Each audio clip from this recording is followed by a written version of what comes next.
Hi, I'm Susan Moore and welcome.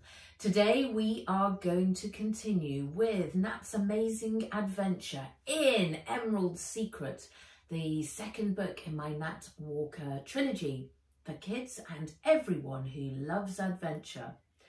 We left Nat in the virtual world of Black Cod, which had been invented by her father before he died. Nat's just managed to vanquish a hairy troll in a kung fu fight and has managed to win enough money to be able to purchase the book which has The Quest of Natalie Walker as its title. But the elf's being a bit tricky. Now she's saying she's not so sure she wants to sell the book to Nat. Chapter 26, The Quest. The elf stood on tiptoe. Her eyes bulged at the sight of Nat's pile of cash. My price has gone up. I'll take all that you have for that book. Nat shook her head. Zoinks, no way. The elf cackled. Then you shan't have the book. You must honour your deal, said Fizz. The elf turned and glared at him. It's none of your business, dragon. This is between the girl and me. Fizz snorted out a plume of smoke. That is where you are wrongly informed, elf. Nat looked at the money. She might need more for her quest, and it had been very hard won. I will pay you double for what you asked for, 100 shillings, she said, counting out the notes and stuffing the rest into the sash of her dress. The elf's lip curled as she lifted her stick. Come closer, girl. Her bony fingers reached out and pulled Nat in. Nat could smell her breath, foul, rotting meat stench filtering out between yellowing, sharp teeth. Book for the 100 shillings plus all that money you've stuffed in your dress. Nat tried to pull back, but the elf, despite her tiny frame, had a very strong grip on her dress. They were eye to eye now. She blinked. Even up close, this creature seemed so real. The stinky breath, the beady eyes, the skin. Quick as a flash, Fizz's claw flew out from his cloak. He grabbed the elf around the waist and jerked her up sharply off the book into the air. The elf squealed, letting go of Nat's dress. Put me down, you odorous dragon! Screamed the elf, wriggling to free herself from his vice-like grip. Take the book, leave 50 shillings and scram, Fizz said to Nat. But what about you? Go, I will find you, he said, trying to contain the furious elf whose face was getting redder and redder. Nat put down the full 100 shillings, grabbed the book and ran into the crowd. Behind her, she heard an ear-splitting screech. A loud thunderclap ripped through the air. Sparks flew and flames flashed across the market. They were followed by a loud screech. You'll regret this, girl! Never mess with an elf! Chapter 27. The Spy. We join Ivy again in this chapter. Ivy Shiversand. Baroness Ivy Shiversand. Beetlebot Alpha scuttled over to the throne and climbed up onto Ivy's lap. I have a spy report that I thought prudent to bring to your attention, it said. Ivy reached for the cup of cold Russian caravan tea next to her and took a sip. Go ahead, Alpha. The Beetlebot's hard shell lit up and turned into a screen the size of a small round handbag mirror. Nat and Fizz appeared, hopping off a slider outside Leadenhall Market. Ivy watched them walk in across the cobbles to the Bean Invaders Cafe. They were talking, but Alpha wasn't close enough for her to be able to hear what they were saying above the din of the crowd. A man with striped hair walked over to them. "Who's that?" she said.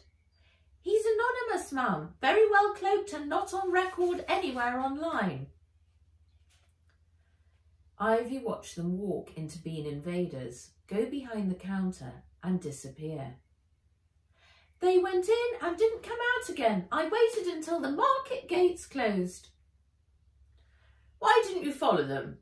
Ivy said, slugging back the rest of the tea and grabbing a large slice of jam sponge. "The cafe repelled me. It has been smart-skinned against robotic surveillance techniques, just like the Junko. I tried several different approaches, but each time I was pinged back onto the cobbles. On the last ping, I sustained damage to a wing tip and retreated." Ivy's mind was racing. She had no idea who the man was, let alone why the Walker girl and her dragon had disappeared inside the cafe. She started to drum her fingers on the desktop, her heavy gold rings clanging together. "Cool, Saskia, get her in here. There are more pieces to this puzzle than I thought." Chapter 28. Mrs Stanek. Nat removes the VR glasses to find Philippe leaning over her, his forehead concertinaed in concentration. "Bon Dieu," he said, taking the glasses from her. "Are you okay?" Nat blinked, assimilating back into the real world of the lab. Her mind was buzzing, her nerves were jangling. Philippe released the suit attachments from the VR chair and helped her to sit up. Every muscle in her body ached. Fizz swooped in to perch on her shoulder. "You disappeared," she said.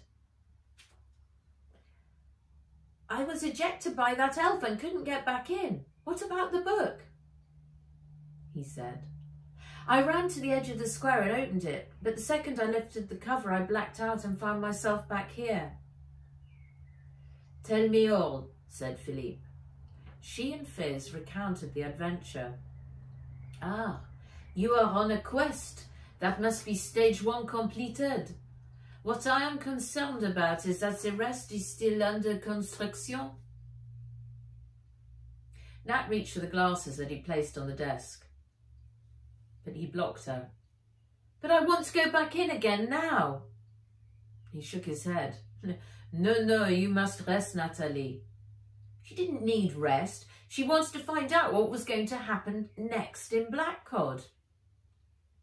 "You need to rehydrate, eat and sleep. Do you have any idea how long you are in there?" Nat frowned. "I don't know, 20 minutes? Philippe shook his head and showed her his watch. The digital readout glowed 6:53 p.m. "That can't be right." 4 hours, 41 minutes and 10 seconds, said Fizz. "The quest has calibrated time." "What? Why?" Philippe ran his fingers through his hair, tugging on the ends. "It must be so the body can cope with the human energy required for the quest." No wonder why she felt so stiff. "Mrs Stanek from Boxbury will be arriving at the Junko in 17 minutes to help you pack," said Fizz. Reality hit Nat like a hammer. She'd have to get back, otherwise she'd be in trouble. We're going to finish off there today, mid-chapter. Nat's finished in the VR game for the first time, but she wants to go in again and soon. In the meantime, she must go back and begin her new life of boarding at Boxbury School. Very exciting.